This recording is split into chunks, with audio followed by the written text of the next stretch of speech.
Hello అండి, ఇవాళ breakfast bread avocado చేసుకున్నాం. ఇక్కడ యూఎస్లో బ్రెడ్ అవకాడో కామన్ అండి.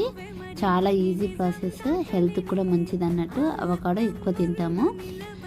మార్నింగ్ అయితే 2 అవకాడోస్ కట్ చేసుకొని ఇలా మెత్తవి తీసుకోవాలండి. మరి మెత్తవి కాదు, కొంచెం పండు అయితే సరిపోతుంది. కట్ చేసుకొని మ్యాష్ చేసుకోవాలి. ఆనియన్, టమాటో, కొత్తిమీర సన్నగా కట్ చేసుకొని వేసుకోవాలండి. సాల్ట్, కొంచెం పెప్పర్ పొడి వేసుకొని చిల్లీ ఫ్లేక్స్, ఆరిగానో వేసుకోవాలండి. లెమన్ హాఫ్ వేసుకుంటే సరిపోతుందండి. ఇలా పిండుకొని మనము మిక్స్ చేసుకొని పక్కన పెట్టుకోవాలి. ఇప్పుడు ప్యాన్ పెట్టుకొని కొంచెం బటర్ వేసుకొని బ్రెడ్ కాల్చుకోవాలండి. 2 సైడ్లు కాల్చుకొని దానిపైన పెట్టుకొని తినొచ్చు డైరెక్ట్, లేదంటే చీజ్ వేసుకుంటారు కొంతమంది ఇష్టంగా. అవకాడో చీజ్ అలా అయినా బాగుంటుంది, అవకాడో ఆమ్లెట్ అలా అయినా బాగుంటుంది. నేను నెక్స్ట్ వీడియో చేస్తాను, చాలా బాగుంటుంది. Please subscribe.